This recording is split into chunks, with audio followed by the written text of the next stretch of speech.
A woman walked into my husband's funeral wearing a black dress and a wedding ring. She got to the casket, leaned down, and whispered, "I told you this would catch up with you." I was standing 10 feet away. I heard every word, and the ring on her finger looked exactly like mine. My name is Jenna. For 11 years, I thought I had the perfect marriage. My husband Mark was loyal, hardworking, present. He always came home with flowers, always called to say goodnight. He worked in logistics, traveled a lot, 3, sometimes 4 days a week. But it never bothered me. He was building our future. At least, that's what I thought. We had a house in the suburbs, a dog named Biscuit. We tried for kids, but it never happened. He said it didn't matter. He said I was enough. On January 14th, the hospital called. Mark had been in a car accident on the highway. He was gone before the ambulance arrived. Just like that. 11 years, ended by a phone call.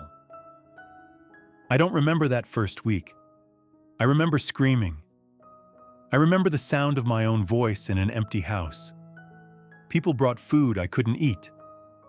I slept on the couch because our bed still smelled like him. The funeral was on a Saturday. It rained. About 50 people came. Co-workers, friends, a few cousins from out of state. I stood in the front row trying to hold myself together. That's when I saw her, standing in the back, alone, dark hair, red eyes from crying, and next to her, a boy, maybe 13, 14 years old. I'd never seen either of them before. I assumed she was a co-worker or a distant relative. But then she walked to the casket. She leaned down and whispered those words. "I told you this would catch up with you." My heart stopped. After the service, I asked Mark's cousin who she was. He looked at the ground and said, "I think you should talk to her." I walked up to her in the parking lot. She was putting the boy in her car.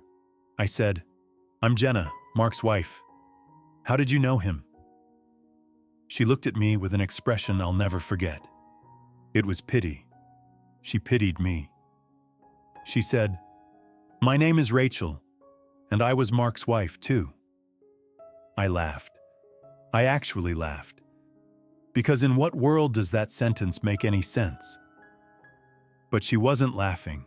She opened her wallet and pulled out a marriage certificate. Mark David Connor and Rachel Ann Whitfield. Married June 2012, 3 years before he married me. I looked at the boy.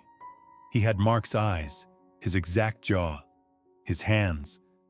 This wasn't a lie. This was a mirror. I didn't say a word.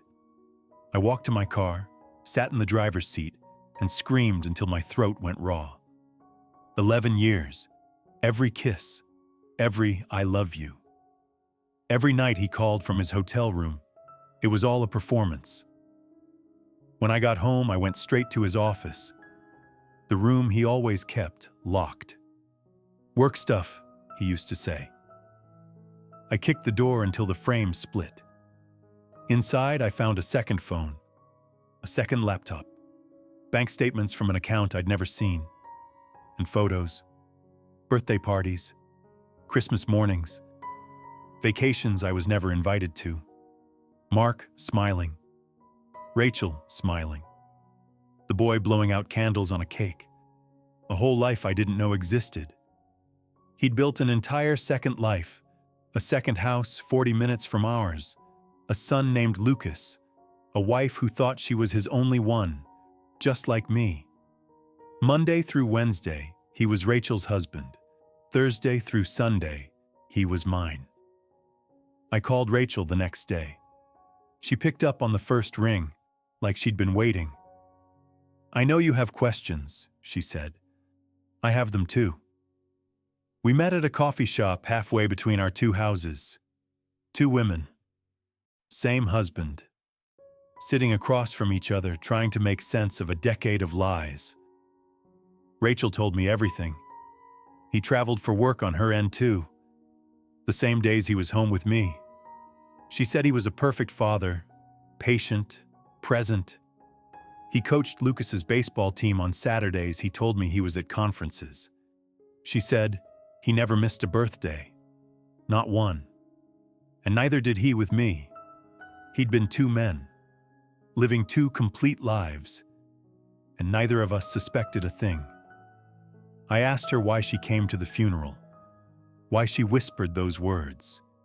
She said she'd found out 3 months before Mark died, found my name in his phone, confronted him. He begged her to stay quiet. She told him, "It'll catch up with you." She just didn't think it would be like this. She started crying, and I realized something I didn't expect. I wasn't angry at her. I felt sorry for her. She was me. We were the same woman, living the same lie, loving the same ghost. And that's when something shifted between us. Over the next few weeks, we kept meeting. We compared calendars, dates, trips. Mark had 2 car insurance policies, 2 health plans, 2 phone contracts. He'd been funding 2 complete lives with 1 salary, and his company didn't even know he had a second address. Then we found the life insurance. That's when everything got worse. $400,000. The beneficiary? Split 50-50.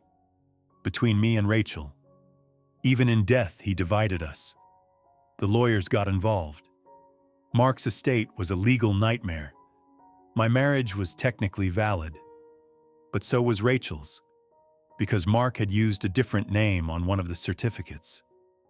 Which wife was legal? Which marriage was real? I'll tell you the answer. Neither of us won.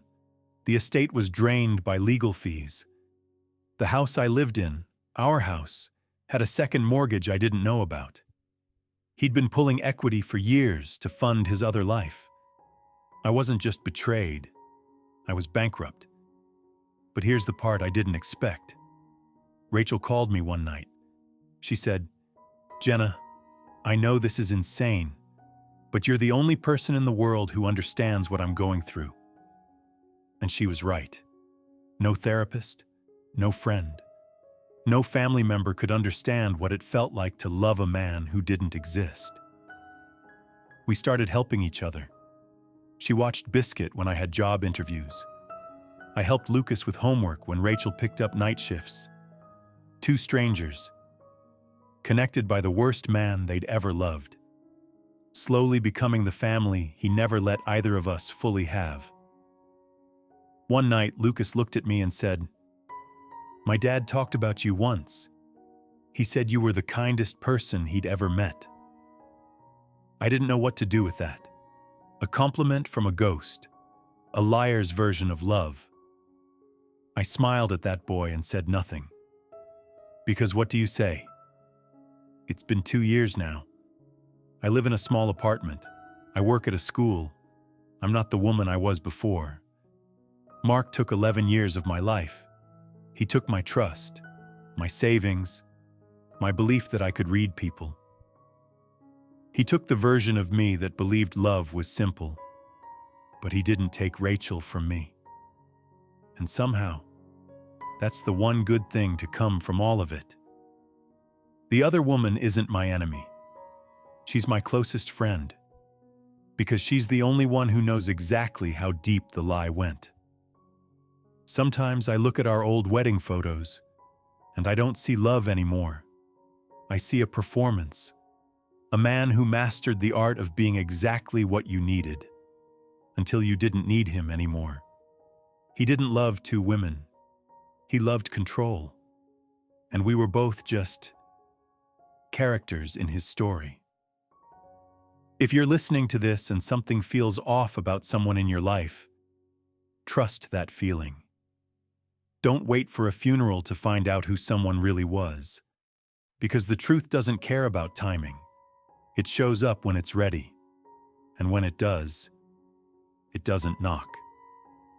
If this story moved you, subscribe to True Echo Stories. because every story we share has a truth most people are afraid to hear.